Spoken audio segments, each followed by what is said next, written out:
And we're going to be building the giveaway on Emily's account. So just so you guys know how it's going to roll, I'm going to have to stop to read the comments because it shows up on different screens for me.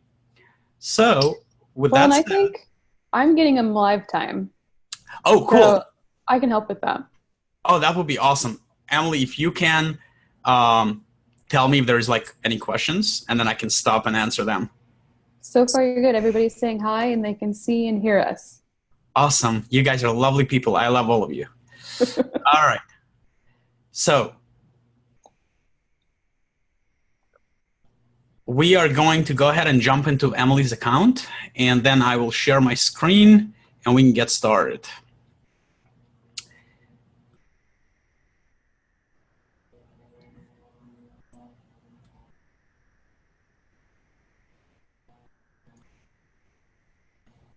All right, guys, hopefully you can see my screen.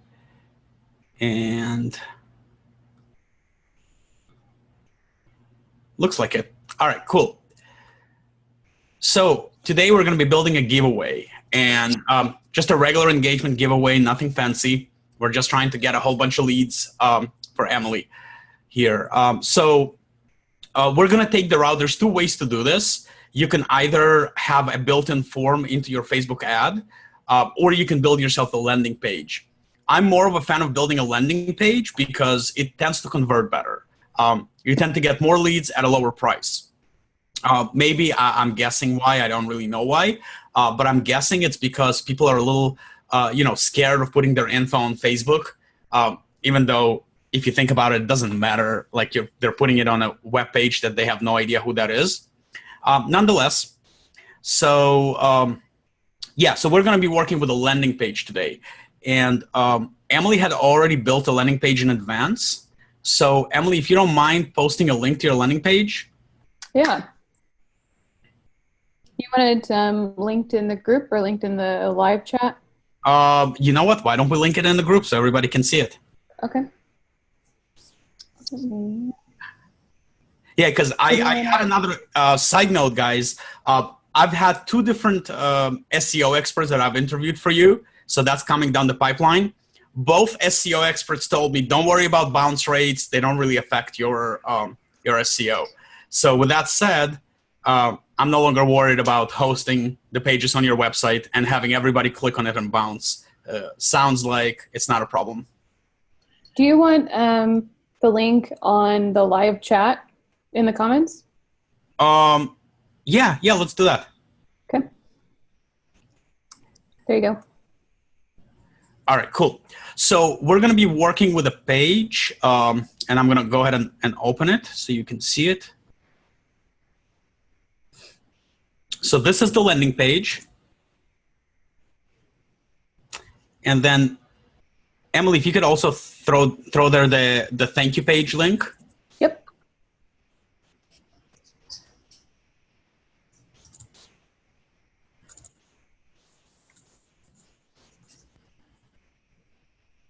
All right, guys, so while she's doing that, this is basically what's going to happen when they click on the ad. They're going to end up right here. They're going to see this photo. They're probably going to be looking at it like this on a phone. We have some rules here, and then there is a form that they're going to fill out. Now, this form, I believe, is connected to MailChimp, right, Emily? No, MailChimp.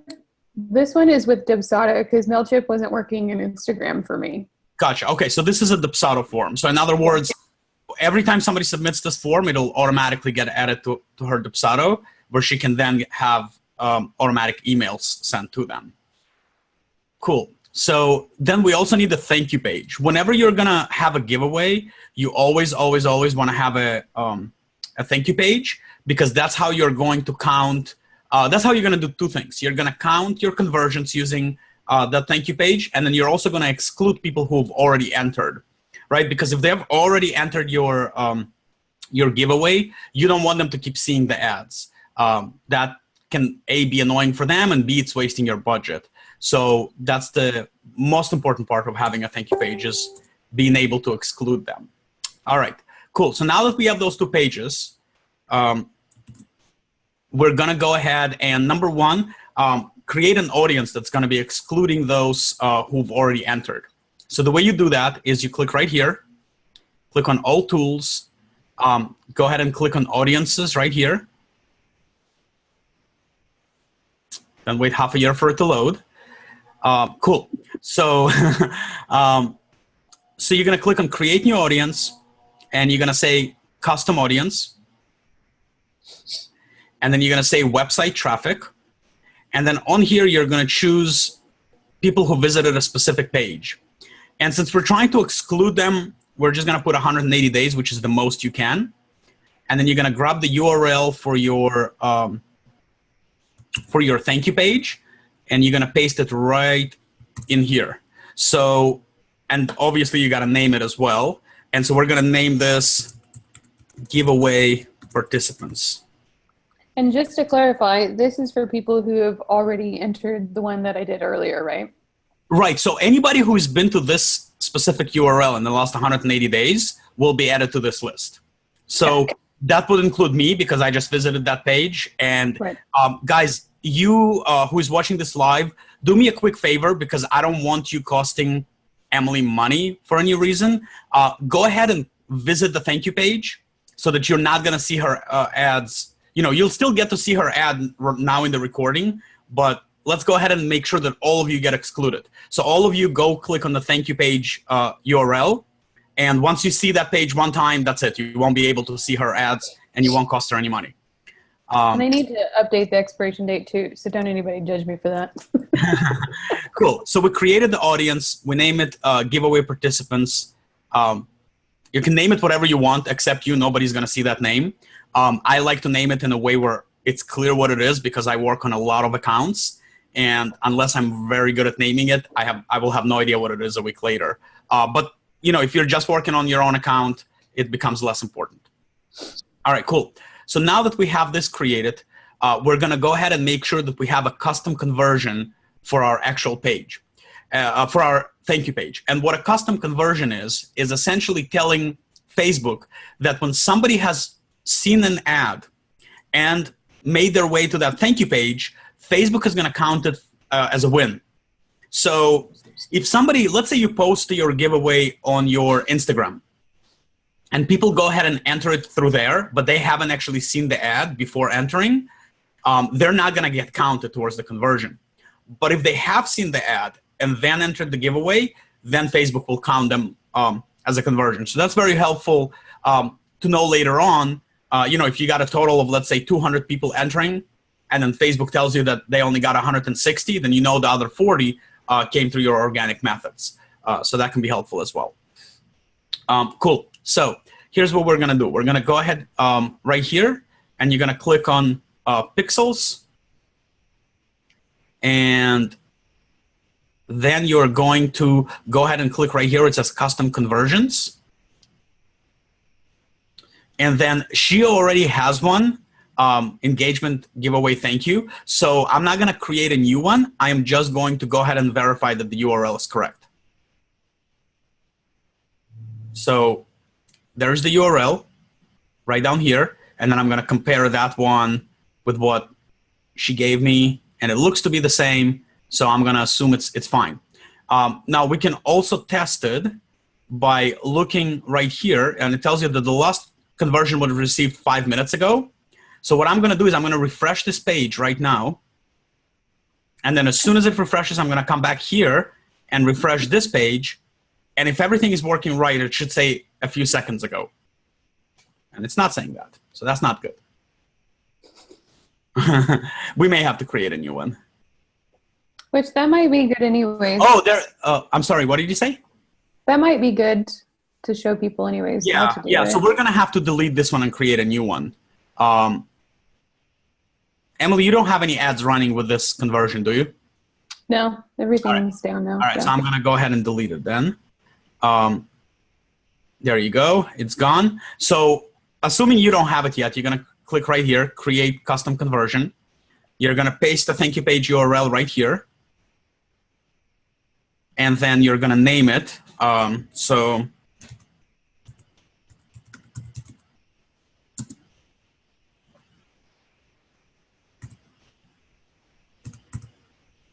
There you go.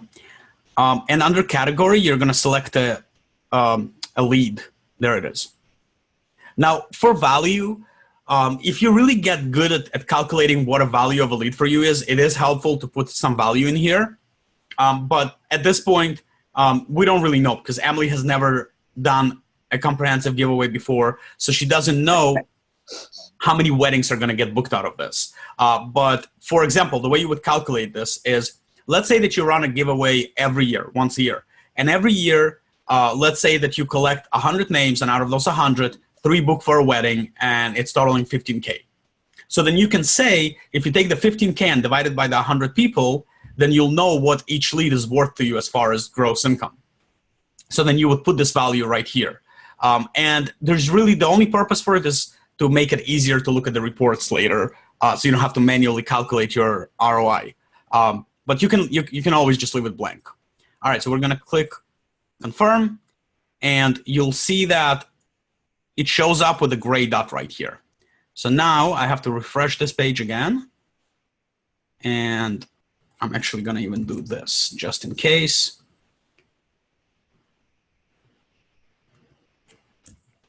I'm like hitting the page again, and now I refresh this, and we should be good to go. Yep. So right now you see the engagement session giveaway. It says last received, less than a minute ago. So that means we're good to go. So before I move on, are there any questions, guys? Plus, this gives me a chance to drink.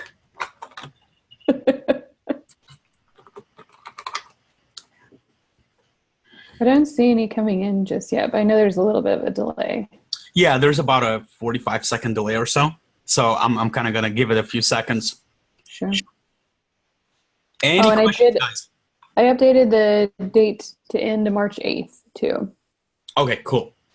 Perfect. So March 8th gives us 2 weeks, 2.5 weeks. Is that enough time when you're doing a giveaway, or should you run it longer? It is enough time. It's fine to do it for 2.5 weeks, but that doesn't mean that you have to use less budget. So okay. I would say that a good giveaway should, at the very least, go through $250 minimum. I like giveaways that are $750 and more.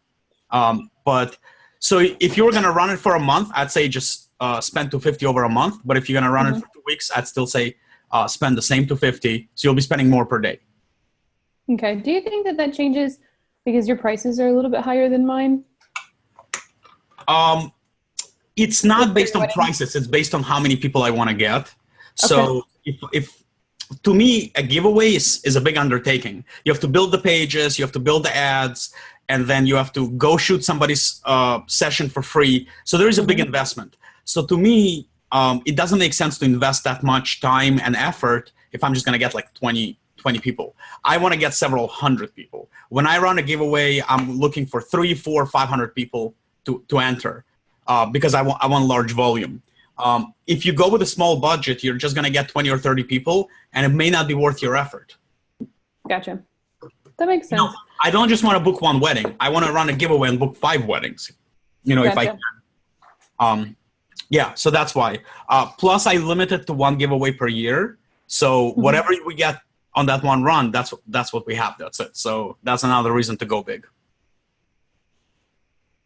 All right, so looks like there aren't any questions. So I'm going to go ahead and keep moving here. All right, so now that we have our custom conversion set up and we have our excluding audience set up, we're going to go ahead and go to Ads Manager and build us an ad. Now, if your website is a really, really high volume, you're getting a lot of traffic, then you could make a lookalike audience. But if you're only getting a few visitors per day, you're probably better off just starting with, with building your own avatar by just putting in interests. So that's the route we're going to take here.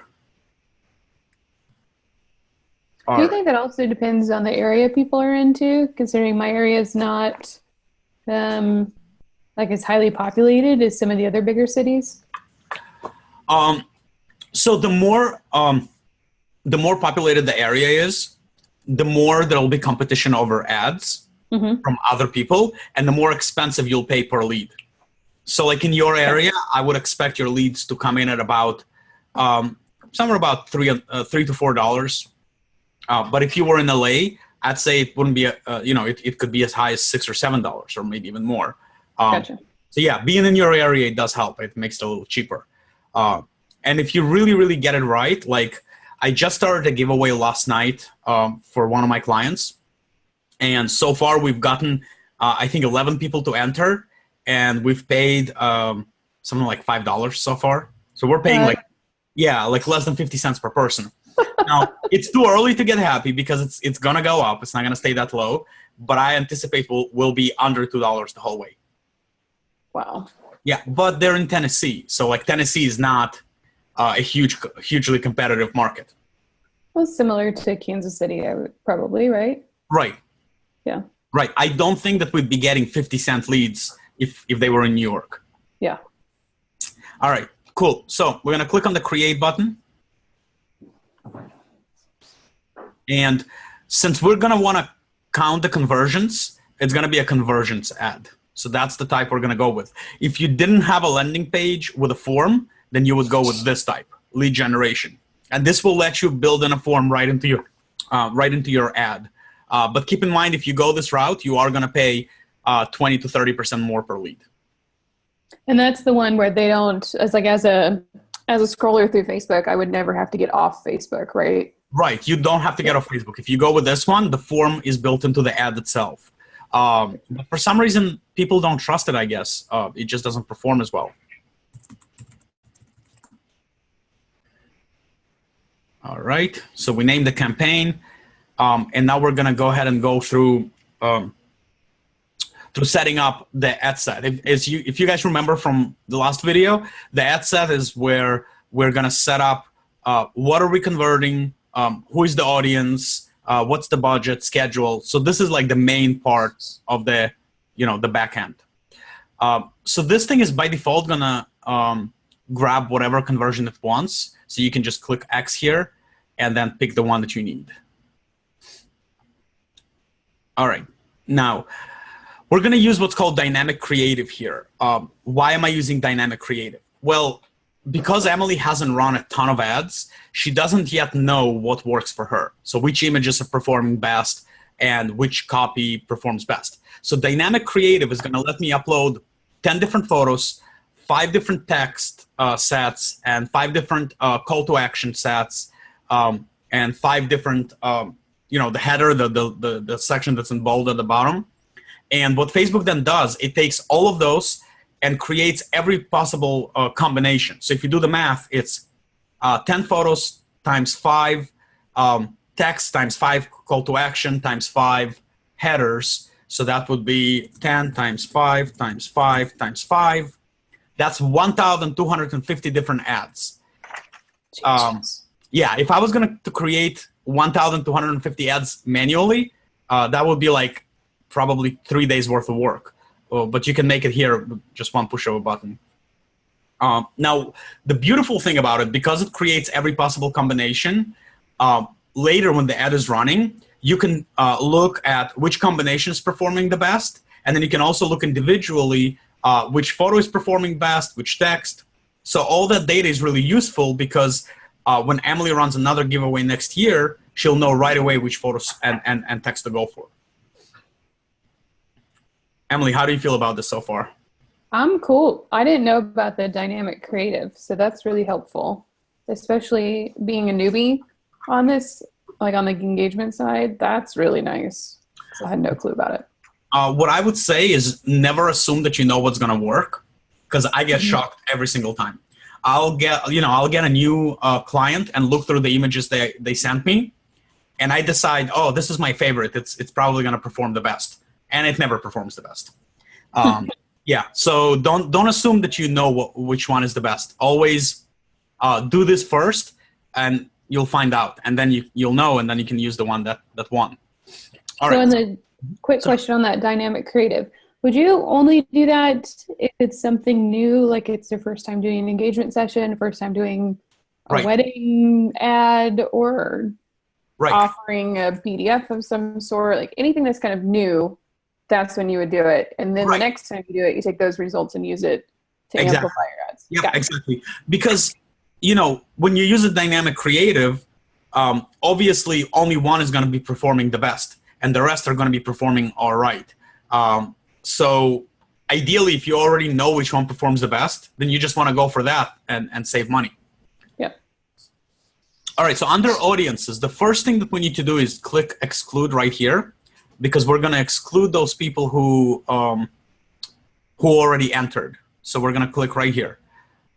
Now, what this does is once somebody enters and ends up on the thank you page, they can never see this. Well, not never. They cannot see the same ad again for 180 days. But because the giveaway is less than 180 days, that means they'll never see it again.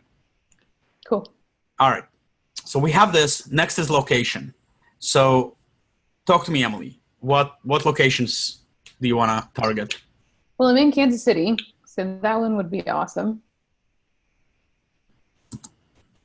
It's Kan. I'm sorry, I can't type today. That might help you get to where you're looking.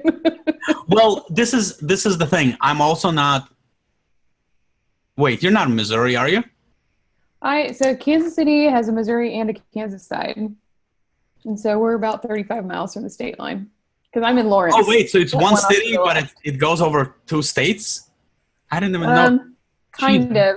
But there actually is a Kansas City, Missouri, and a Kansas City, Kansas. So technically there's 2 cities, but they're right next to each other.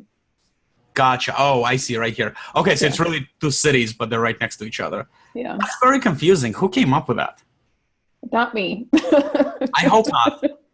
No. Okay, so by the way, guys, don't be mad if I have to do something 3 times because I can barely see on the small screen.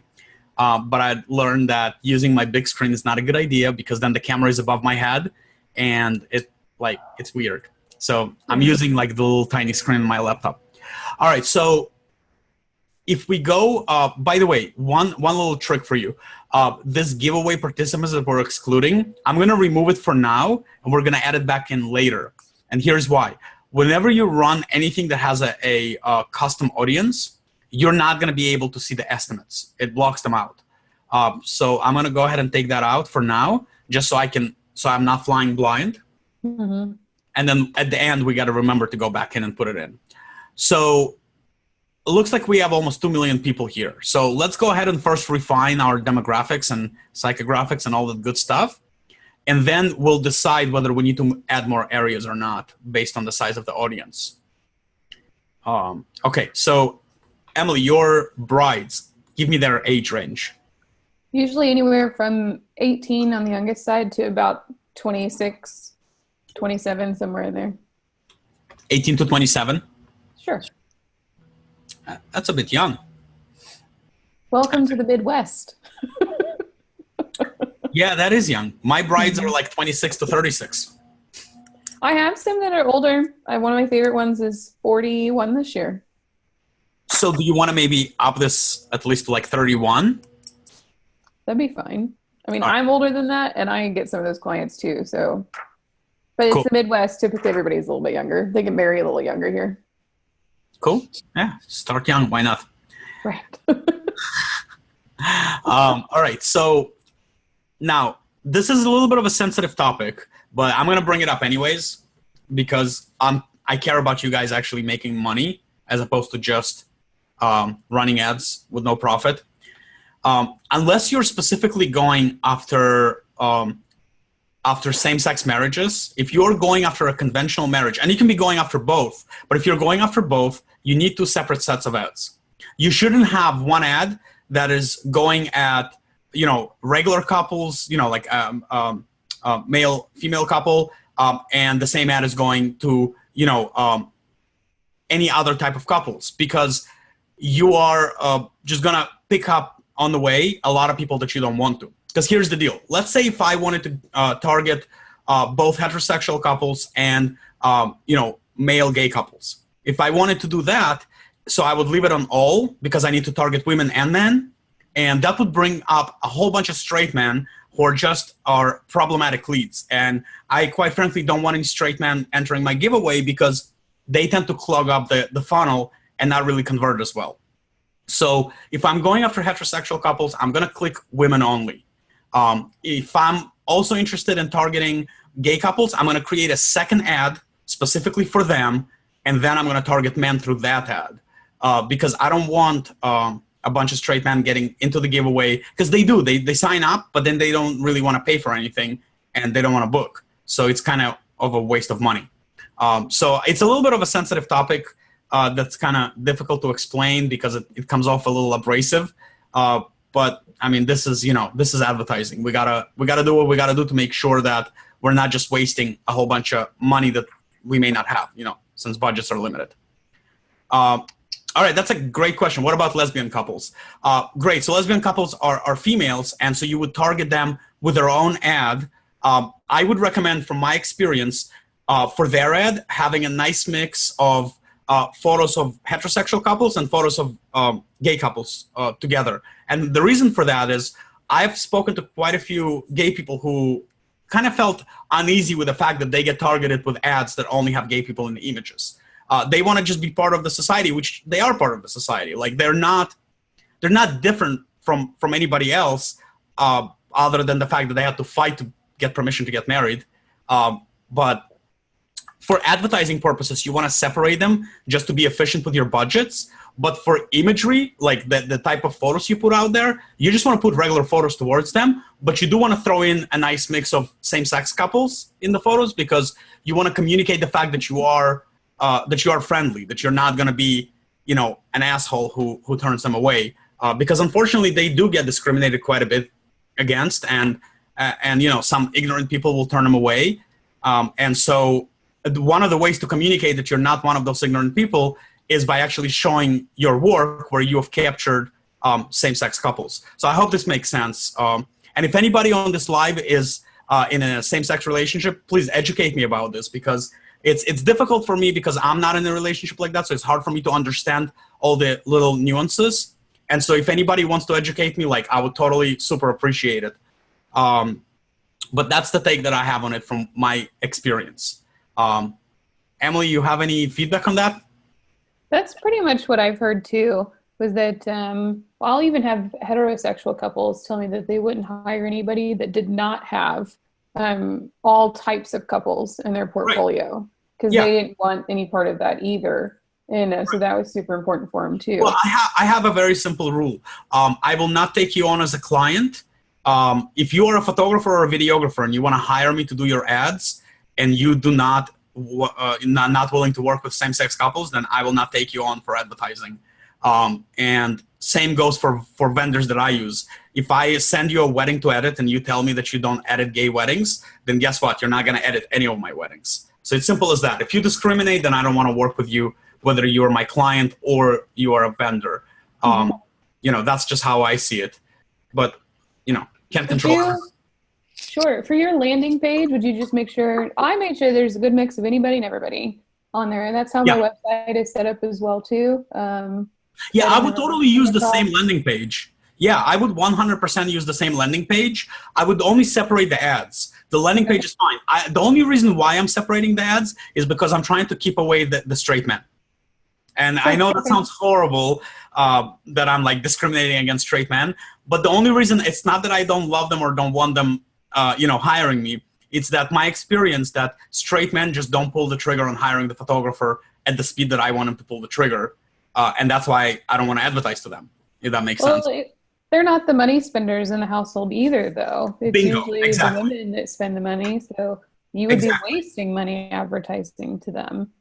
Right, exactly. And that is the whole logic behind it. So it's two separate sets of ads, but they're running to the same landing page. Because once they clicked on the ad, it doesn't really make a difference. They can all use the same form. So I like that your page has both. So we'll create or I'll go in later and create another ad that targets LGBTQ couples that are same sex for men or something along that lines. Yep. Yeah. So what you would do is you would later come back here and go inside the campaign. And you know what? Why don't we do it together? Let's finish the regular one, and then we'll just jump in and make another one, so we can be inclusive. All right, cool. So we're targeting women 18 to 31. Once I've layered this on top, notice that my number of people really dropped a lot. So we went from almost 2 million down to 330,000. I would say this is too small of an audience to work with. So I'm going to encourage Emily to go further out. Are you okay with driving a bit further out? Yeah, any of those areas are fine. Okay, so this looks like a large area. Jefferson City am I? Yeah. Okay. That's the capital of Missouri. So, and it's about 3 hours from my house. And then Lincoln, Nebraska, that was up north. That one's bigger as well too. Cool. So I'm gonna go ahead and connect these. All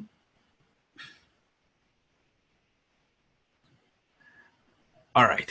So right now, once we've connected these two cities, we're already at 420, and then we're gonna go ahead and also target Lincoln and then connect that with the rest of our territory. And notice that this number, we've already doubled our audience, so we don't have to do much more. I want to try and get to 1 million. If you can get to 1 million, you'll see results that are much, much better. Would you go even further out of state than that? I mean, something that would require a flight, like Denver, maybe? Yeah, if you're willing to shoot weddings over there. This is what I want to be clear about. My giveaways are not random. So when you enter my giveaway, I'm not just going to randomly pull things out of a hat. What's going to happen is I'm going to evaluate everybody who enters, and I'm going to pick the winner who is one of the two things. Either they are getting married at a venue that I'm dying to shoot at, or they appear to be most likely to book me. I'm not going to just pick a random person. I know other people want to do it random, and there are tools for that. You can use, websites like random.org. But for me, I don't see the point of doing it random. So if you wanted to do a giveaway, let's say also in Colorado, you could, and you don't necessarily have to pick a winner there, but you still have those leads. Sure. I'm not sure, this can be frowned upon, if you think about it, because you're essentially telling them that you're doing a giveaway, but you have no intention of picking a winner in that area.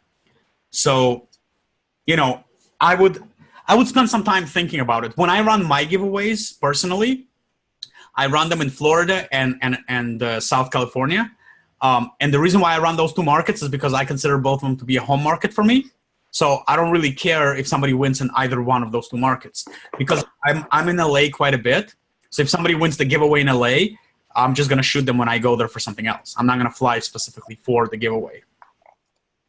That makes sense. And Denver, for us to fly out is super easy. And okay. So do you want to target Denver as well? Sure. Let's do it. I've photographed out there. It's fun. Denver's All right, beautiful. so quick explanation about the difference between Denver, Colorado and Denver DMA. Does anybody know what a DMA is? No clue. Okay, I just know that it has a bigger limit of people. Right. It has a bigger audience. So a DMA is something that comes to us into Facebook from TV advertising. In TV advertising, they have what's called a demographic marketing zone. I don't remember exactly how they call it, but it's essentially the TV market is broken into these zones throughout the country, which are called DMAs. And when you run your TV ads, you run them per DMA. So you can't run it like on Facebook. We can target a specific city, but when you're running a TV ad, you have to target the entire DMA. So that's what a DMA is. So since this is a giveaway and we're not necessarily caring about specific spots, I'm going to target the whole DMA because it's going to grab a much larger area than just individual cities. And not every city will have a DMA named after it. So like when I was typing Kansas, nothing came up. There may not be a DMA with that name. I don't know. Let's try again. It used to have one. I don't know why I'm not seeing one. There it is, down at the very bottom, Kansas City DMA. Oh, there you go. It's all the way at the bottom. Okay, so notice when I apply the DMA, how it's has this weird shape, because that's where the TV ads would run. So all right. So now that we've targeted two different DMAs and a little bit outside both DMAs, we have 1.2 million people. That's a nice size audience, and I feel pretty good about running ads to this size. Just remember this phrase, the magic million. I'm trying to remember which book I read it in, but in one book, the author refers to this as the magic million. And it really is magic because once you surpass that million, your cost per lead goes way down. Yeah, kind of weird. All right, so now that we've said, sorry, go ahead. Question. So if somebody like me who has a smaller area, will say they don't want to go to Denver and they don't want to drive 3 hours for an engagement shoot, would it just be easier to open up that age range a bit more? You could open up the age range, yeah, absolutely. You could do that. The best thing to do if it was something where they... Well, you could also run it to just 300,000 people. You're just going to end up paying more per lead. Okay. I mean, you could run your ad to 1,000 people and you'd be fine. You're just going to pay a lot more. Okay. I like to go over the million because I want to save on the cost per lead. But yeah, you can open up the age range. You could, you could just get rid of all your demographics at all, and that would kind of make it, but in my point of view, I'd rather drive a little farther and get better quality leads than just bring in anybody and everybody locally. Okay. All right. So now that we're here, we have the 1.2 million. Now we have to kind of identify the type of people that Emily wants to work with. So now comes the difficult question. Do you want to describe your avatar to me or your buyer persona? I can tell you like where they work and things like that, but as far as things that they buy, I don't. Tell me what you know about them. Just start spilling the beans. Most of them are either in college or have just graduated, and they're. Okay. What did they graduate with? Some sort of science. So whether it's nursing, biochemistry. Okay. So they're nurses. Yeah, they're also math nerds too. So a lot of them have mathematical jobs. So wait. So they're nurses. You said that they were graduates. Yep, most of them are, so or they're right towards the end usually. All right, college grad. They can be in graduate school, or they can be looking at. Notice, by the way, a difference. When I clicked on graduate school, I picked an interest, which means that they may not necessarily be in graduate school. They may just be looking into them and Googling them and going on their websites. Whereas that'll knock out like the 18-year-olds, but that's okay. Well, we can keep adding. Okay. The relationship inside here is an or, not an and. Okay. So we could keep layering things. So the way this works is Facebook is going to bring you either this or this or this. Gotcha. All right. So how would we go after the 18-year-olds? Obviously, they can't. They're not grads. No, but they're interested in college. Okay. So maybe they're high school grads? Yeah.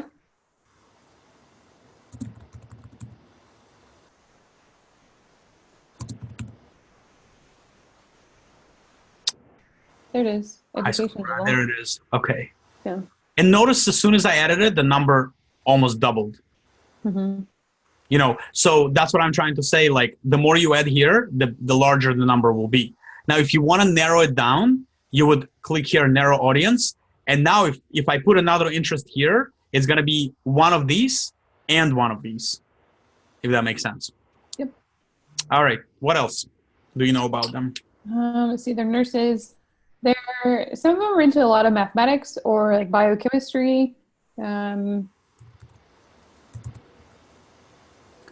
Biochemistry. All right. And mathematics too.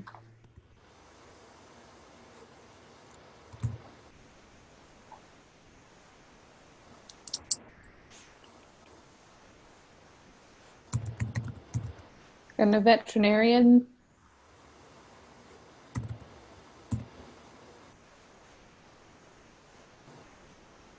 Okay. Trying to think who else. And a psychologist too. All right. So also one little trick that you guys can do. Once you have a few interests already inserted here, if you click on suggestions, it actually gives pretty good suggestions. And you can just keep layering them on top of each other. How many of these would you put in here until that number gets back up to 1 million? I'm going to try and get the number to 1 million, but okay. I would also keep adding. Like anything that's relevant, there's no limit. So the better you know your avatar, the better it is. And I would add as many as you possibly have patience for.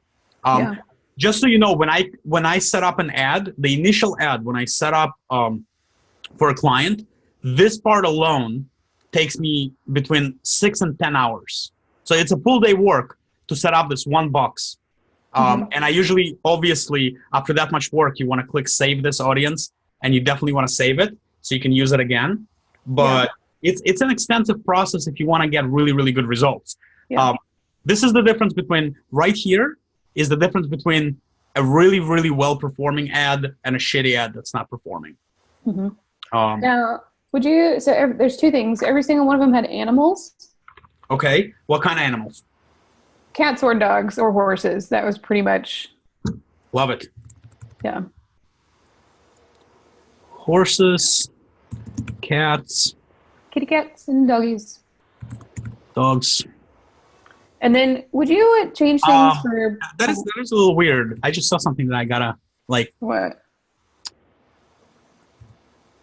Okay, so under dogs, there's a job title. That is an interesting... So how do you work as a dog? All right, that's something to ask Facebook. Dear Facebook, how do you work as a dog? Really, can I get? Oh, that might be interesting. I don't know. But anyways, what about like political things? So, yes, like layer them up. Political is great. Democratic liberal side.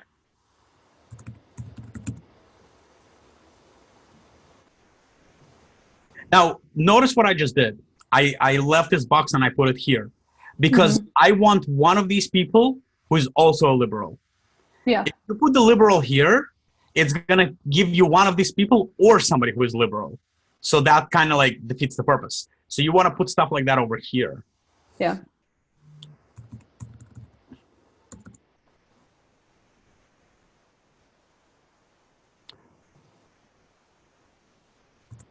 Say that cut down the numbers quite a bit too. Right. Because you're in the middle of, the red zone. Yeah. Our city is blue. My little city is blue, and Kansas City is a little blue. But there's a lot of red around here too. A lot of conservatism, which is fine. Right. Either way is fine. By the way, I want to kind of drive this point home real quick. Guys, like, it's okay for you to have friends who have opposite views of you. Like, there's nothing wrong with that. And if you're a Democrat, you should still respect people who are Republicans. And if you're a Republican, you should still respect people who are Democrats. But when you are specifically advertising to people who you need to connect with your brand, if you yourself are liberal, it's going to be slightly more difficult for your brand to connect to somebody who is really conservative, and vice versa. If you're conservative, it's going to be kind of tough for you to connect with somebody who, talks about Bernie Sanders all day. So the purpose of this is not because like, oh shit, they're Republican, we don't want to work with them. That's stupid. Like, why wouldn't you want to work with them? The purpose is we want to bring people to the brand that are more likely to actually give her money, right?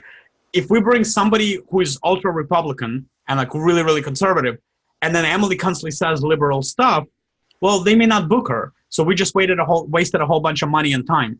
So the purpose here is not because you don't want to work with those people. It's because we're trying to increase the chances of converting this into money, into actual profits. I kind of wanted to make sure that I'm clear on that. I don't want people running around discriminating and be like, yeah, Max told me it's okay. I don't have to work with stupid Democrats or stupid Republicans. Well, I've met some awesome conservatives that are a little more, they kind of explain like they themselves feel a little more open-minded. I'm like, okay, cool, whatever, And I've had some that are like, sorry, we don't want to work with you. I'm like, that's fine. I don't care. I would much rather they pick somebody they like, Now notice what I'm adding here in this box. So the difference between the two boxes. This is my box of who am I looking for, and this is my boxes. How do I want them to think? Mm-hmm. Who am I looking for? How do I want them to think? And the two will kind of, shrink your audience, obviously. So we still have a little work to do to come back to 1 million. But notice what I'm adding here. Oh, sorry, go ahead.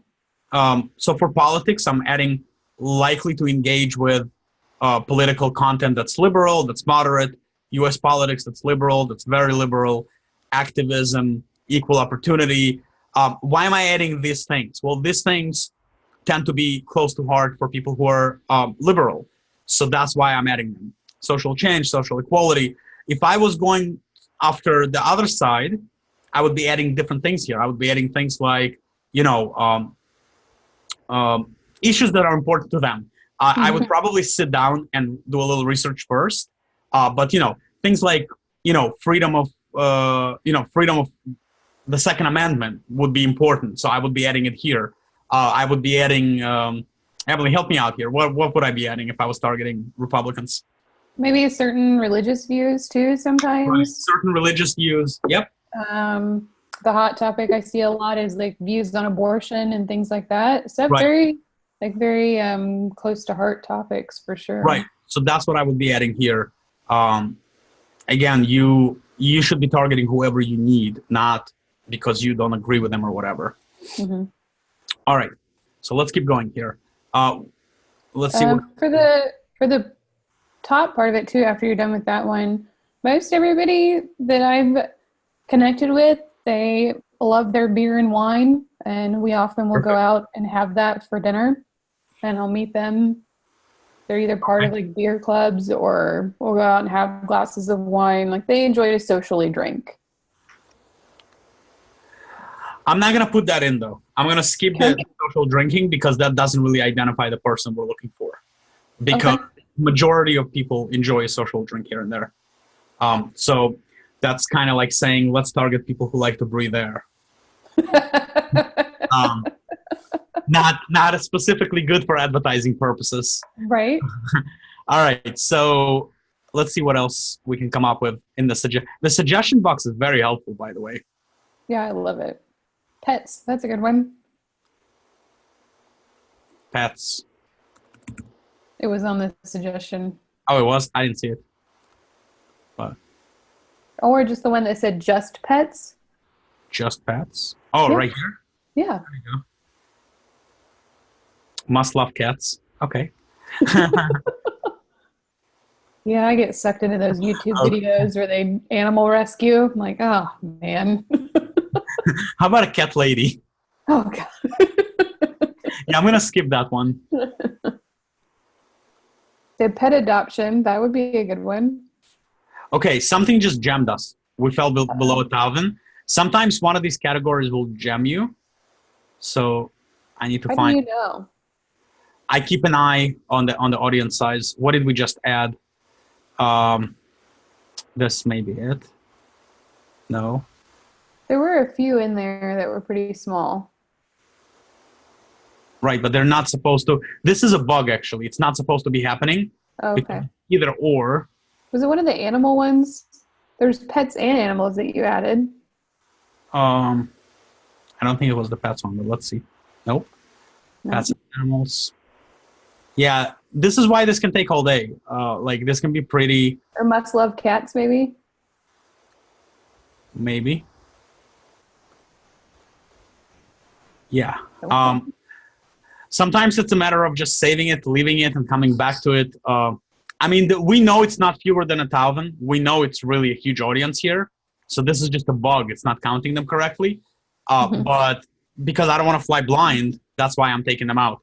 In reality, if you didn't care about flying blind, then who cares what it says here? You know that all of these add up to a large audience. But I just don't want to do it blind. Was it one of the veterinary ones? There's one that you added. It could be. There you go. There it is. You probably add the pets one back. Right. Let's do that. So also it helps as you add them one at a time to keep checking, because you don't want to do what I just had to do, where I added a bunch and now I have to go delete a bunch. Let's try this one.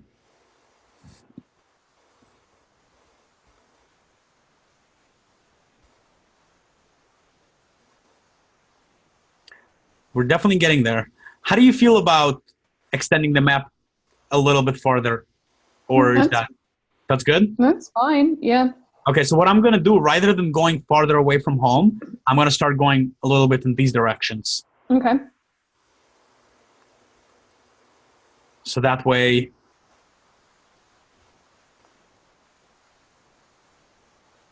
there it is. I wonder if one of those days Facebook is going to bring us a user-friendly interface. No, probably not. Hey, maybe if Elon Musk buys the platform. No, I'm just kidding. Oh wait, Right. that one dropped you. Yeah, that one dropped me. Which one was that? I think it was that one. Yeah. Yep. So again, this doesn't, obviously it's a bug, because if we have 800,000 people this way and I add more area, how can there be fewer people? Right. Right. So it's a bug in the system that they've actually had for more than a year now. And I just added the same spot and we're okay.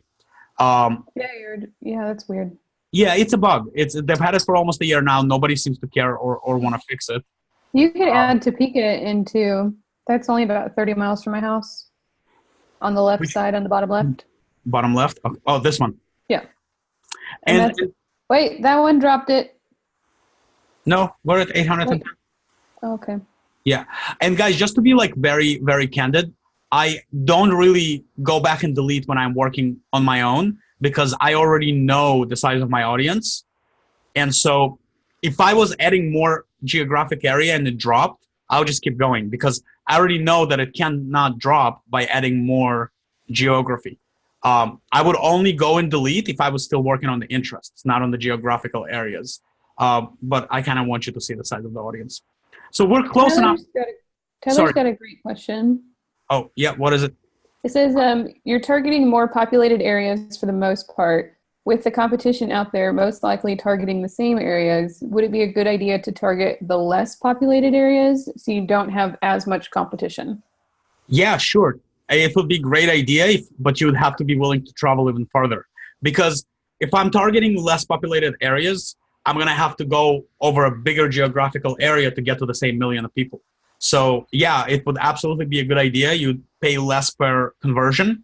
Your conversions would be cheaper, but you'd have to agree to go further out. Otherwise, you wouldn't get to your million, if that makes sense. Yep. So, do we want to increase the age range a little bit? I mean, we can. Some of my are a little bit older. There you go. All right, we're good. We're over 1 million. We can keep rolling. All right, so once you've set up all of this beautiful stuff, you definitely want to click Save This Audience. Yes, please.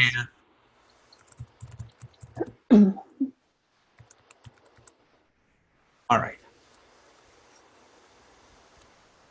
Great.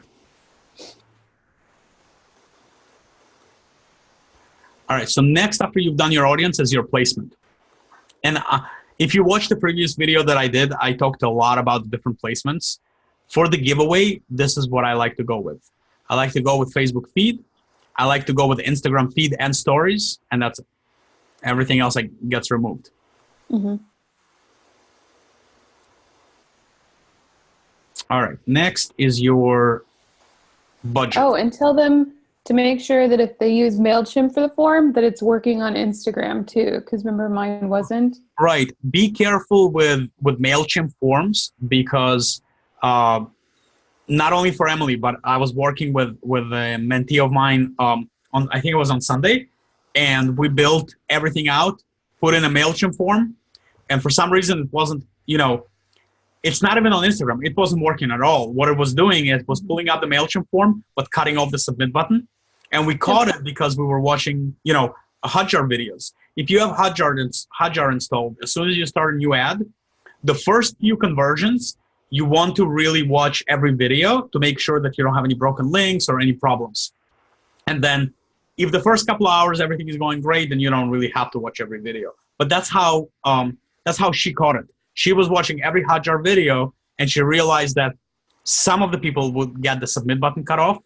So she went ahead and deleted that form and put in a Dubsado form. Mm-hmm. Um, All right, budget. The budget. fun stuff. All right. So for a giveaway, you have, I know, right? Money is always the fun stuff. Yep. For the giveaway, you have basically a set start and end date. So whenever you have a defined start and end, you want to click on lifetime budget, not daily budget. And Emily, what do you feel comfortable spending on this giveaway? Oh, Tyler wants to know the monitoring tool. It's a Hotjar, so it's HOTJAR. I'm gonna reply to you and actually type it so you have it. Yeah. And Tyler, it's free too, and it's creepy but amazing at the same time. And so I have it tracking like every page on my website so I can see where people are getting hung up at and then fix those errors so that their user experience is better.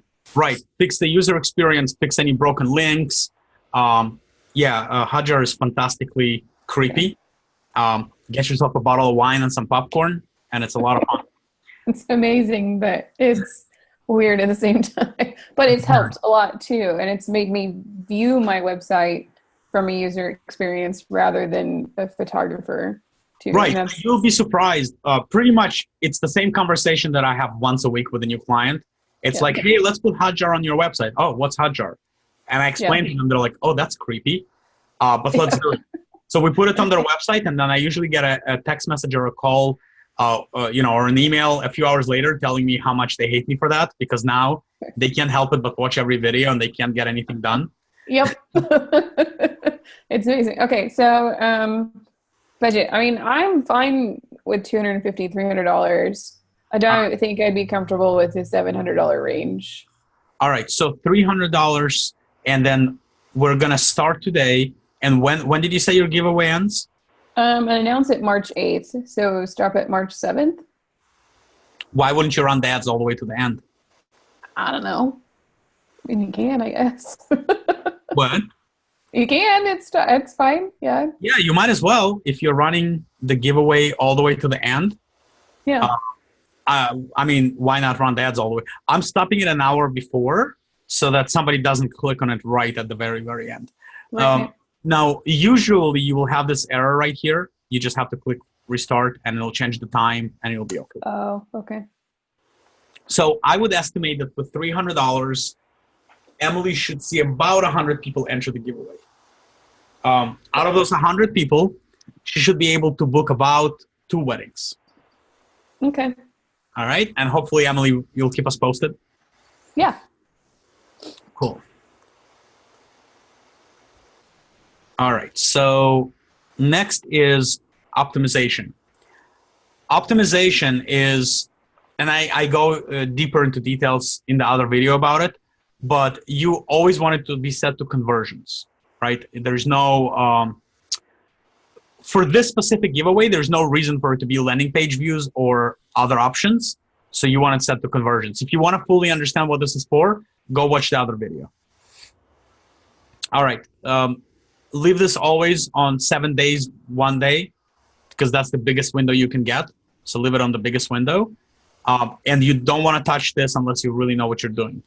Bid strategy can be really, really helpful. But if you do it wrong, you can either end up paying a lot of money per lead, or worse yet, you're going to get no leads at all because you're bidding too low. So I would just leave it on automatic and let Facebook bid on your behalf.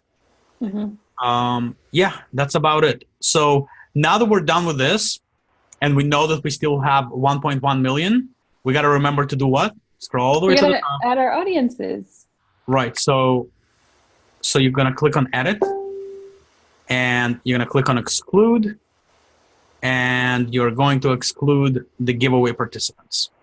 Would you also exclude, like I have past clients in there or current Oh, yes, clients? absolutely. Yes, 100%. So Thank you for yeah, they're all organized because I put the date first for you. But there's past and current. So past wedding clients can be excluded, and current wedding clients can be excluded. Who else? I guess these people right here can be excluded because those are people who entered your last giveaway. But they already had the thank you page, so they're already excluded from the Makes sense. Yeah, it's the same. It's the same thank you page. You're right. Yeah. Wedding inquiry Yeah, the people that told me no already would be one. Right. Because they're not going to book with me anyways. Right. Is there anybody else? No, everybody's updated on that top list, the very top of the list. Okay, so I think we grabbed everybody. Yeah. All right, so now after we've edited, we're gonna click on update. It's not gonna give us the estimate anymore. That's it. Now it's gonna say unavailable. But we already know what it was. It was above 1 million, which is great. Would you do any lookalike audiences? I would if you had enough data, but it also gonna kind of like get us sidetracked. I think I'm gonna do a separate video talking just about how to work with lookalikes. Lookalikes is one of those things that's like so deceptively easy, but it's not really easy. You know, people think it's as simple as going there and clicking the button and making a lookalike, but there's a lot of thought that needs to go into it. All right. So now that we know who we're targeting and how much we're spending, it's time to build the actual ad. Yeah. Before I do that, any questions? Tyler's got one asking about the locations, and I think you answer it in one of your other videos. I think. Yeah, Tyler, so this is what you would do if you wanted to target people who want to travel to your location. What you would do is you would target them based on their location. And if you don't know their location, you can just target all of the US. And then under interests, you would put your location, right? Because they don't live there, but they're interested to travel there. So you would put it under interests. And that actually works pretty well. Anybody else? So far, that's it. That's what it looks like.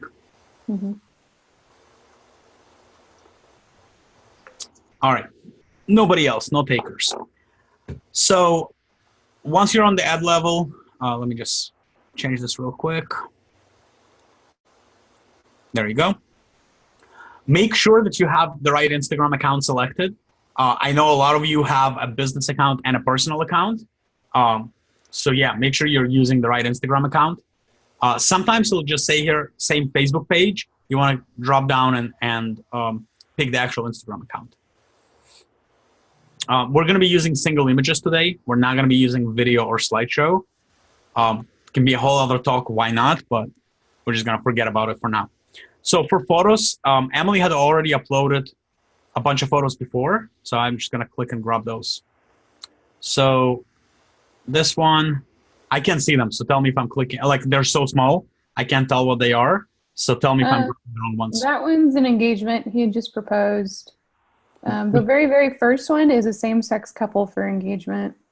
Okay, so we're going to save that for a separate ad, right? Okay. That third one, yep. And that one's engagement, but I remember you told me not to use that one because of the snow and it's too white. Right. Yeah. I would be afraid that it's going to blend in too much. Yeah. So what else can we grab? By the way, don't think that they have to be engagement photos. I find that wedding photos convert just as well. Okay. There's loads of wedding ones in there too. There's one where they're playing beer pong. That's fairly common out here too. I don't see that one. Is that one? Nope. Two more. Nope. Okay. Go back up. And then go to the left. This one? That. Yep. Let's see how it looks when I actually open it. If it's too dark or too like hard to see. Yeah, with this square crop too, that might kind of mess with it a little bit. Right. Right. So you know what? Let's actually not do it. Black and white sometimes work pretty well. Yeah. All right. So we need 4 more. There's an umbrella one right in the middle. And then the one to the left of it's a good sparkler one. Same with the other one to the left of it too. That's a good one. All right. We need 1 more. There's a funny one right above your mouse and to the left. This one? Yeah. All right. Perfect. So we got our 10 photos. All right. Super important. Once your photos are uploaded, you have to make all of them square. So you go through every single one of them then and fix that? Right.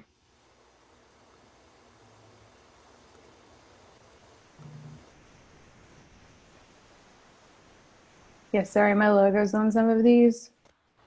Yeah, you don't want to have a watermark, that's for sure. I've been slowly taking that off and not uploading anymore, but a lot of them do still have it.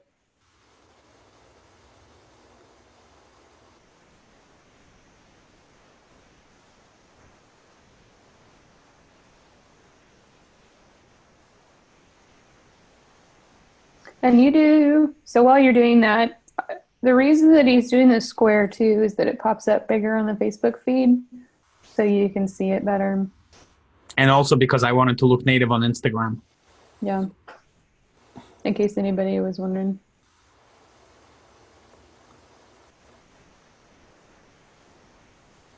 Yeah, you definitely want to make your images square. Ever since Facebook app can now run square images, that's what you want to do.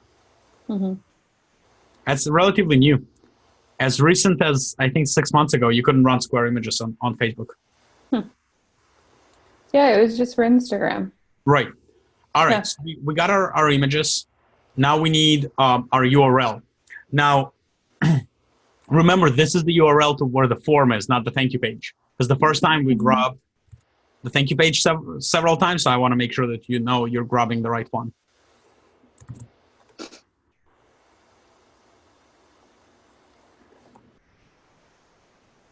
Now, are you going to go in for every 10 images and title it something different, or you just use the same one and then it's going to match from that dynamic creative?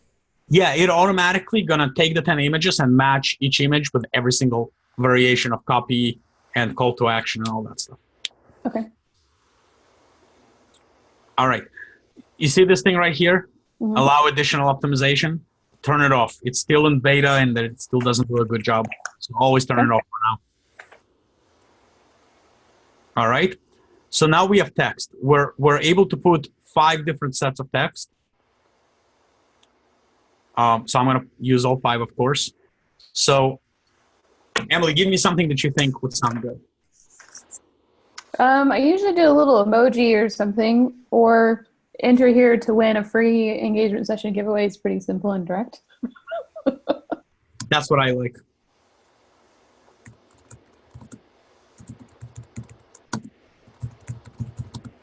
Engagement. There you go. I'm like, don't make me look like I can't spell. No, I wouldn't do that to you. By the way, speaking on spelling, I don't care how good you are. Everybody makes typos. Get yourself this little thing right here. It's called Grammarly. It's freaking free. Like, they have a paid version, but you don't need the paid version. Get yourself Grammarly and literally, even if you're 120% sure that you wrote it right, copy and paste it into Grammarly and make sure. It's really not worth it to because you were lazy and you save 30 seconds and then you have an ad that this, 1 million people are going to see this and that represents her business. So we definitely going to be super careful with this. All right. Give me one more.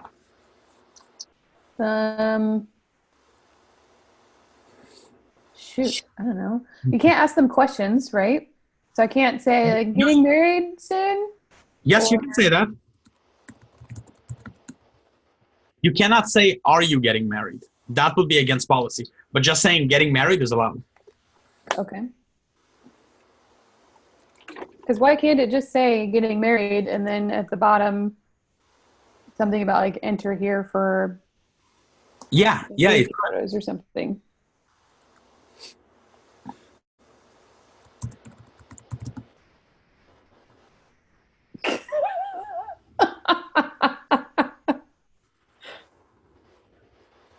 Yeah, I would ask them that.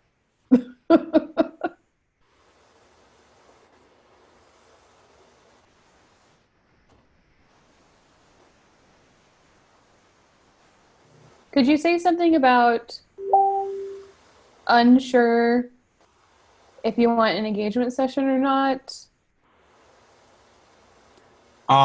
Say it again. Could you say something about unsure if they want an engagement session? Well, no, because that's negative. Never mind. Right. Keep it happy and upbeat and, Yeah. So give me one more. I'm trying to think of something with the weather too, like something about spring's almost here. Let's go outside and play. Yeah, you could. But how are you communicating that it's a free giveaway? Well, that title wouldn't say that. What if we said winter blues, let's go outside and take some engagement photos. Or maybe not winter blues. I don't know. I'm just rambling at this point. Yeah, that would work. Let's go heat things up.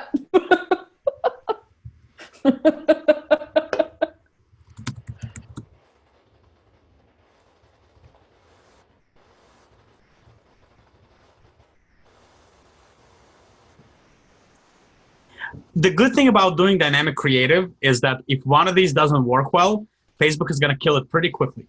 Mm-hmm. So, there's no harm if one of these is not exactly the best copywriting skills, in the world. Because what happens is Facebook starts by showing them all equally right from the beginning, but pretty quickly it analyzes how people are responding to it, and it'll start turning them off one by one. And then you'll see towards the end, there'll be one that has like the majority of the views or impressions. Mm-hmm. All right, one more. Good to do one more.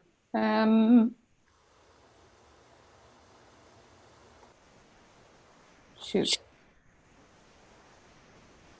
I don't know. You're sassy. You think of something. You're better at this than I am. All right. How about this?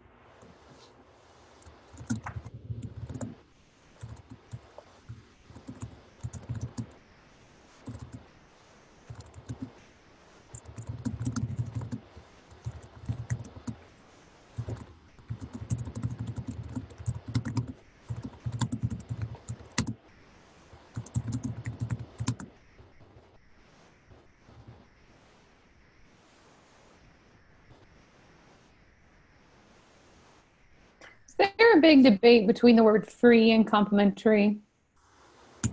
It's like free, not complimentary. Well, yeah, true. You want me to give you my reasoning behind it? Well, it's not added into the package, so it's not complimentary. It's free because it's something totally separate. Right, but there is also another reason for it. Okay. Whenever you create your ad copy, just always applies the KISS rule. Always, always, always apply the KISS rule. And KISS stands for keep it simple, stupid. Yes. Like, if you start getting fancy with fancy words and making the copy complex, people are not gonna have no idea what you're talking about. So don't get fancy. Put your Merriam-Webster away and just talk like a normal person. Okay. Cool. All right. So now that we have 5 different sets of copy, now we need 5 different headlines.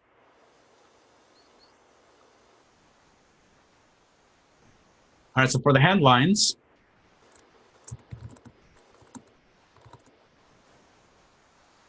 I think one time I put the little put dashes in the little greater than sign, so it pointed them to the learn more thing. Like, yeah, okay. Wait, where did it go? All right, we need to enter one. There you go. There. Enter to win here.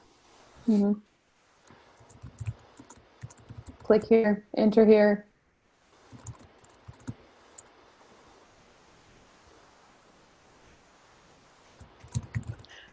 My sassiness is like, see that button to the right? Click it.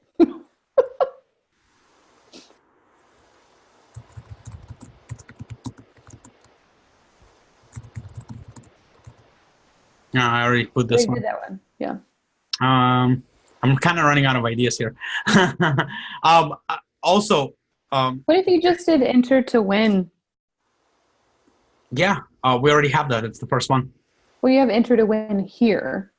Oh, okay. What if you just did it as simple as enter to win? All right. Yeah, we can do that.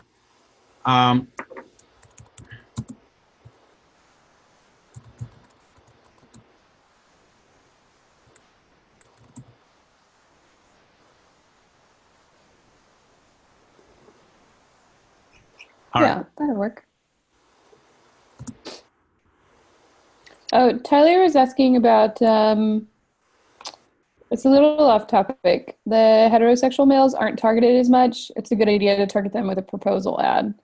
And that was something that you've talked about before, of doing like free proposals and then eventually booking weddings from that too. Yeah. So yeah, you can absolutely do an ad like that, but it's something totally separate. What we're And doing I can tell you, as far as the wedding industry goes, targeting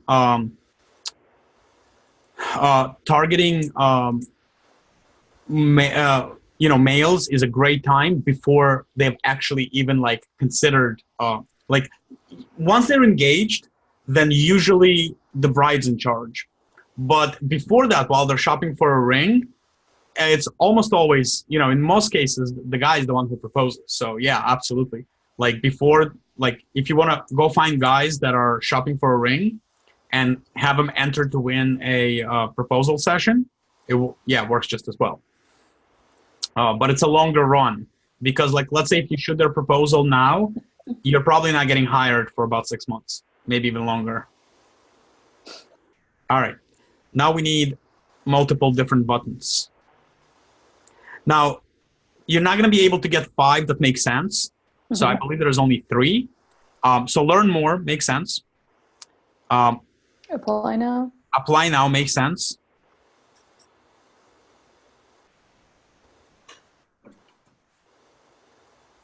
Sign up makes sense. And that's about it. Those are the 3 that make sense. All right. So in case you wanted to see every which combination of your ad, you can click here where it says view more variations.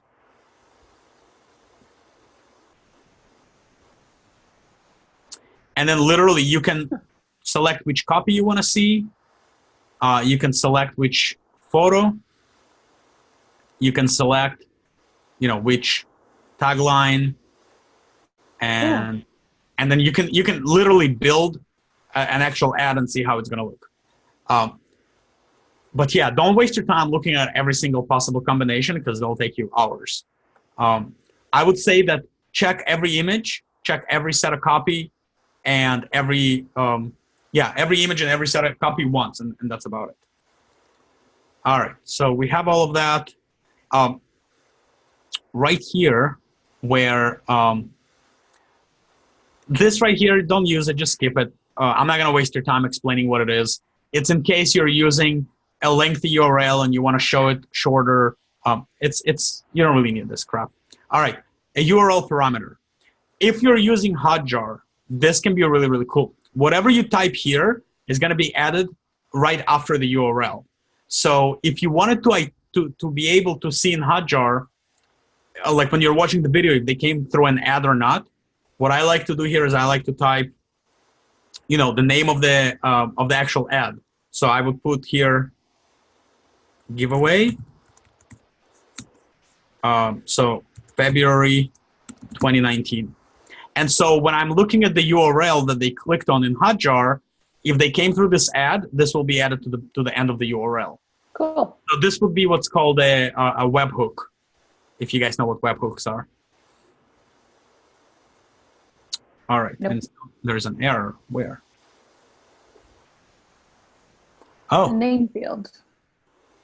The name field. The ad name at the very top?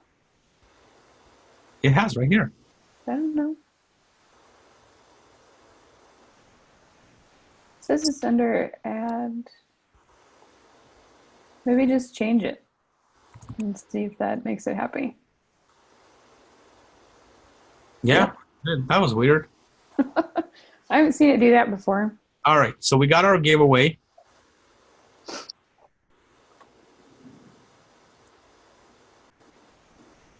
And Emily, if you don't mind, like as it's running, if you don't mind coming back like every day or two and just giving us an update on how many leads did you get and how much did you pay per lead? Okay.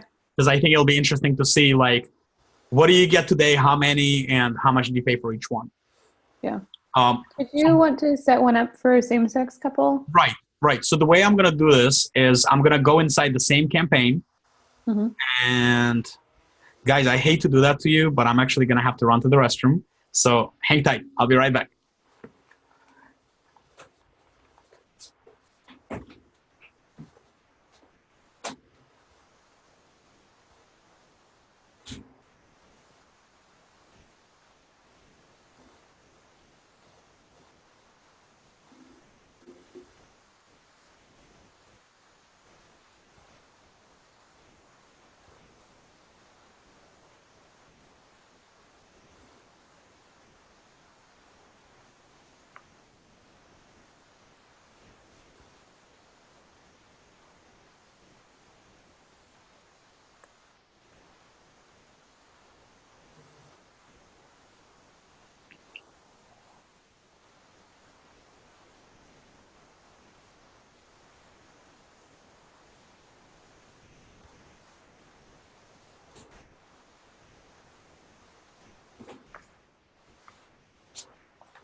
And I'm back. What did I miss? Nothing. All right. We still have 7 people watching. And we're like, what, an hour some in? An hour in. Yeah, that's pretty impressive. Thanks for sticking around. Yes, thanks for sticking around. All right, cool. So we clicked on the campaign that we just created.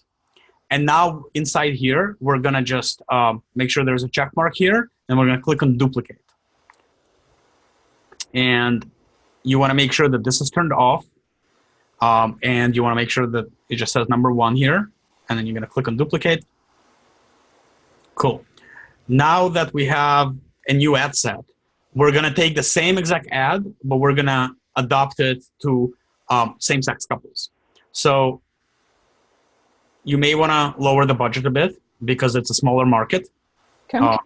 So maybe we'll go ahead and put in $50. Okay. And it's also depending on what you're comfortable with. What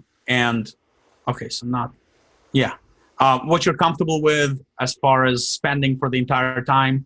$50 is kind of low because we're going to be running for 2 weeks. So it's, $3 per, what is it? Yeah, about $3 per day. Mm-hmm. That's very low. You also want to balance it with other budget. I feel like we've already used up all of Emily's budget on that other set. So maybe if you wanted to maybe take some money out of there and put it here.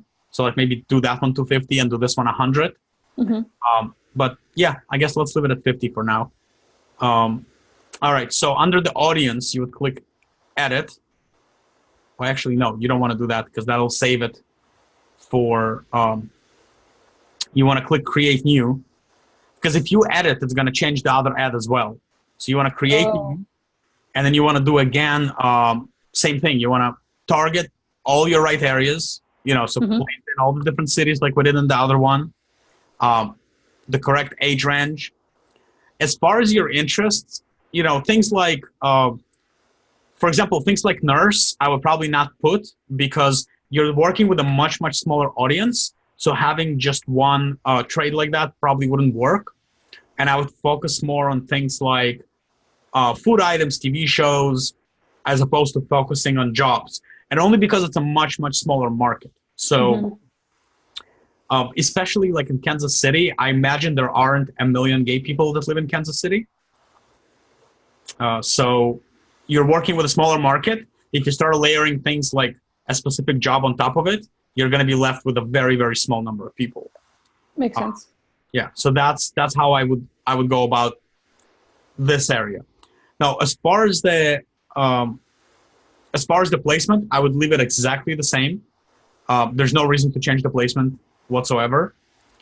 And then as far as the images, and this is what I'm going to tell you about the images. This is based on me having a conversation with a few people that gave me their perspective.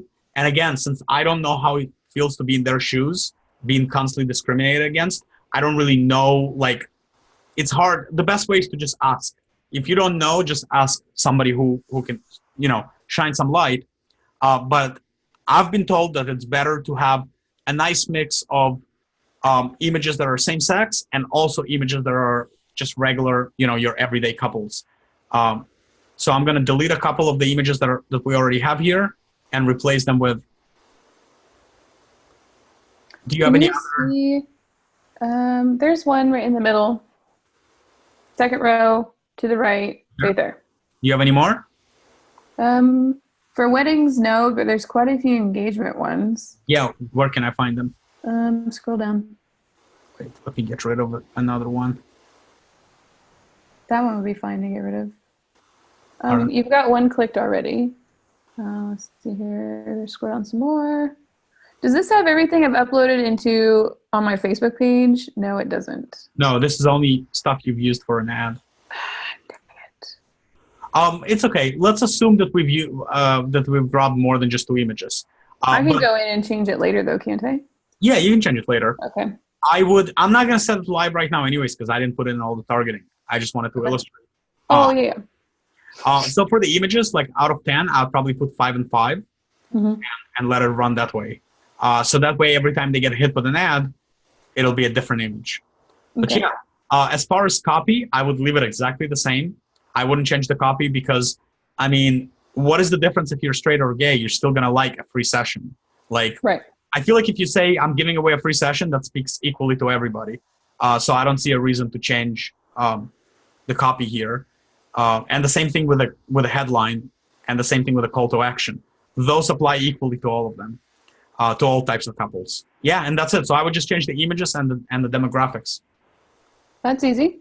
That's easy peasy, right?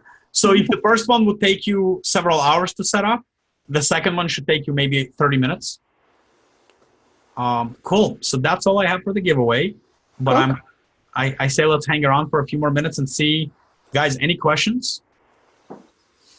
Oh, were you going to talk about like the next steps? So somebody goes in, they enter in their information. Were you going to go into that, or do you want to do that in a different video? Yeah, actually, let's talk about that. When somebody enters your giveaway, the urge is to immediately start selling them, and I think that's a mistake because you haven't added any value yet whatsoever. Remember that it is not like the inquiry form on your website, because the inquiry form on your website, they have they've gone ahead and filled it out because they've already seen your value. But here, they're filling it out because they see the value in the freebie, not in you. So it's too early to sell, and I wouldn't. What I would do is I would create a sequence of emails, and I would send them emails to kind of educate them and keep adding value. And so after a while, then you can start selling them, but not right away. So I wouldn't sell them. So if you want to see, for example, how a sequence could look, let me see if I can pull one up real quick for you. Let's say I'm a visual learner. I imagine other people probably are too. So is there any sort of checklist somewhere or something somewhere that says this is a good idea of things to do within that, whatever information you're sending them? I'm just gonna show you what's a good idea. So let's see. Let me actually find it first and then.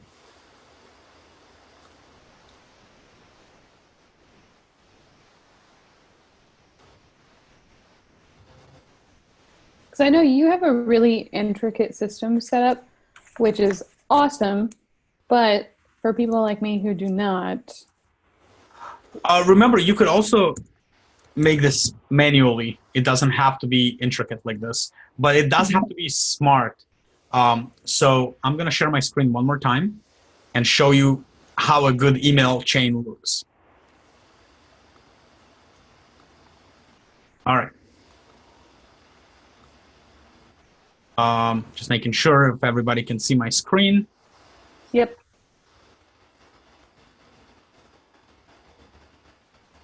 Yep, you're good. All right, cool. So this is what's going on. They're going to enter the sequence, and they're immediately going to get a confirmation email. So in your case, it's just going to say, hey, so-and-so, so stoked that you entered to win. This is to confirm that you're in the giveaway, and, good luck. May the odds be ever in your favor, whatever. That's email number 1. Okay. After this, I would let them cool down for a day, right? So 1 day cool down because I don't want to be sending them a bunch of emails the same day. So 1 day cool down. And after that, I'm putting them in a holding place for up to 5 days until they, in this case, click a link, but in your case for a giveaway, until they open that email. So my system is going to wait for up to 5 days until that email had been opened. If they open the email in the first 24 hours when they got it, they would go right through this. They would not get stuck in here. But if they haven't opened the email, I don't want them getting the next email. I want them waiting here. And the reason for that is, what if they're on vacation? They may have entered it right before they boarded a plane, and now they're gone for 4 days, and they're going to come back, and they have 4 or 5 emails from you all in one place. It can be a little annoying. So I'm going to hold them here for 5 days, or maybe less, depending on whenever they open it. And then I'm going to ask the question, and let me kind of zoom out here so you can see the whole thing. So they're going to come down here, and then I'm going to ask a question here. Have they opened the email? If the answer is no, I'm going to go here, and now I'm going to say, hey, it's been a week almost, and they still haven't opened my first email. What if they just missed it? So I'm going to send them the same email one more time. And then I'm going to do the same thing. Wait up to 5 days until they open it. I'm waiting up to 5 days, and then either they open it before the 5 days are up, or the 5 days are up. Either way, we're going to continue here and ask the same question again. Did they open my email? If the answer is no, I'm going to take them out of my sequence. I'm not deleting them. I'm not getting rid of them. I'm just not going to send them any more emails right now because I'm understanding that they're not in a position to read my emails right now. And I don't want to send my emails to people who don't open them because my standings with Google, with Gmail or Yahoo and those providers are very, very important to me. So, that's why I'm not going to send them any more emails right now. But let's say that they did open it, and it's going to go this way. And so let's say they came here, and then they opened the email. They're going to wait here for 1 extra day after they opened it, and then they're going to go right over here as if they opened it to begin with. And here's where I'm going to send them a second email. What kind of emails I'm sending now? So the first one was simply a confirmation email. The second email that I'm going to send is going to be like, hey, did you know this, or this about weddings? Just adding value, educating. So for example, it could be, hey, have you ever heard of a first look? And then explain what a first look is. Should be relatively simple for you because you're a wedding photographer. Right. But for them, it could be like, oh, dang, I didn't know any of that. So you're just going to pick a topic that you want to talk about. Then you're going to cool them down again for a day. Then you're going to wait until they open this email. Or if they have already opened it, it's going to go right through. And you're going to send another email that adds value. And do the same thing again. And then you're going to check again. Are they opening my emails? If they're not opening my emails, I'm going to get them out of this. If they are opening my emails, I'm going to keep going. And you can see as I keep sending emails, and then I keep checking. If they don't open them, get out. If they do open them, keep going. And that's all. Simple, easy peasy. I'm not trying to sell them whatsoever. I'm just keep sending them goodies. Why am I not valuable information? Right. Why am I not trying to sell them? Well, I'm not trying to sell them for a very simple reason. I'm not trying to sell them because they haven't learned who I am yet. They're not ready. They're not ready to buy. Now, when the giveaway is done, and I've added enough value, that's where I'm going to identify who has been opening all my emails and reading them. And those are the people that I'm going to start selling to. Does that make sense? Yeah.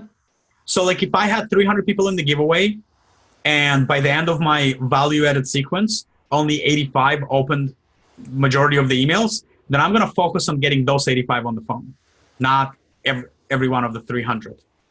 Yeah, so your goal is to get as many leads as possible and then start weeding them down so that you can get qualified wedding leads. Our giveaway is by no means a hook, a line and hook. It is more like a net. We're casting a net, and we're going to bring in, when you cast a net, you're going to bring in whatever gets caught in the net, whether it's the type of fish you're looking for or not. Once we bring it all on the boat, then we can sort them out. Gotcha. Yeah, that's the whole idea of a giveaway. Do I always run giveaways? No. A giveaway is my go-to method when you need a bunch of leads all in one shot and you have nothing to give. So if you come to me as a new client and you have no blogs on your website and you have no guides PDFs or any of that stuff, and you need time to create those, while you're creating them, we can run a giveaway and get you some leads that way. But ideally, I'd like not to use the giveaway at all. I'd rather you just use a guide or something like that. And guides work really, really well. I have several different photographers who are running guides right now, and they're all getting leads at, $1 or $1.50 each, maybe $2 tops, depending on their market. And those leads are actually converting. Literally, you give them a PDF guide and they'll book you for like a $7,000 wedding. So then how are they creating a PDF? So this is something that I've gone back and forth on. Is everybody just making it in Photoshop? Are they buying Adobe? So the few people that I've worked with that didn't have a PDF when they came to me, some chose to hire an outside person to make it for them. And so I have no idea what that person made it in. Others have went and paid for 1 month of InDesign. Mm-hmm. You can sign up for InDesign and even get the demo version and just build your PDF and then cancel it. Or you can go ahead and do it in Illustrator. You can do it in Photoshop. And there's even some free programs online that you can download. But remember, your PDF needs to represent your brand well. So if you're going to go cheap and make it look ugly, then that's the type of results you're going to get. Right. Yeah. That makes sense. Yeah, because you can buy templates and stuff from Etsy. So you can at least kind of get an idea of what they look like and then go in and tweak it. Right. Tyler, to answer your question, yes. If somebody is going to have their emails marked as read, then it'll... this is how this works. Let me explain to you how this tracking works so you can understand when it's marked as read. Inside, if you guys know, email is an HTML type of document, just like a web page. And so an email can have the same exact code like a website. What they do to track it is they take an image, which is just one pixel, which is clear. So it's an image that cannot be visible. It's an invisible image that is being hosted on the server. In your email, you're going to use iframe to bring that image in. As soon as somebody opens the email and the iframe triggers the server, that's how they know the email was opened. Emily, does that make sense? Yep. Yep. So the question is not whether they opened the email or not. The question is, did the iframe load or not? So if you mark it as read without opening it and the image inside didn't load, then no, it's not going to show as open. And on the flip side of it, if you're using the mail application for MacBook, and you're just kind of scrolling down your emails to delete them, as soon as you click on an email to delete it, it automatically opens it, to the right. So that could also mean that it was opened because of that. So open rates are not exactly the best way to look at it. I would say that no matter what your open rates are, the first 2 to 3% are false opens. And anything above that is your real open rate. So if your open rate is 13%, really your open rate is just 10%. And the first 3% are false.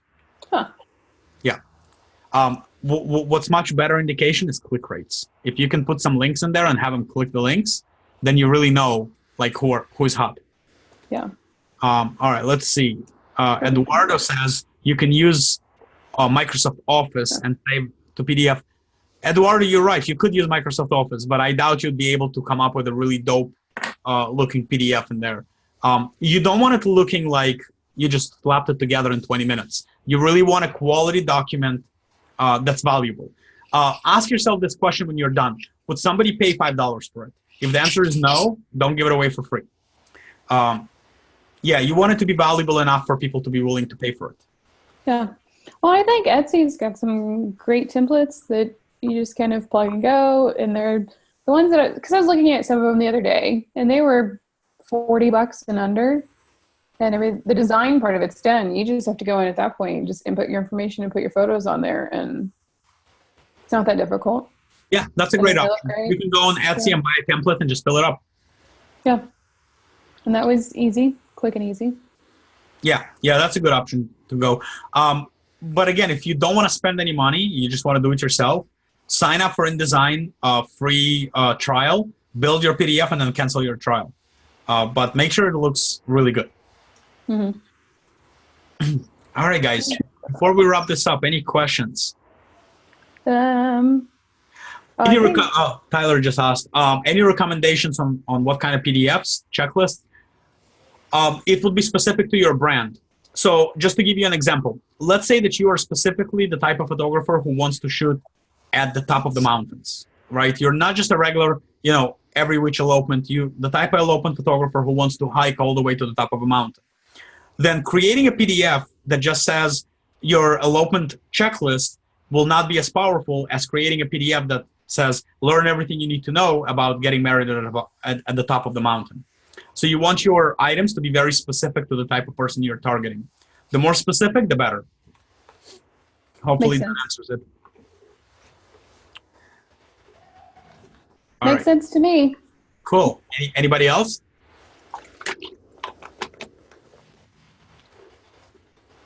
I don't see any more coming in. Going once, going twice, and we're going to go ahead and sign off. Emily, thank you so much. Hey, thanks for helping. Hanging out with me, and keep us all informed in the group. Yeah, I'll put in the comments what happens, give it a day or so, and kind of see what it does. I'd be curious to run some Facebook ads for a milk bath.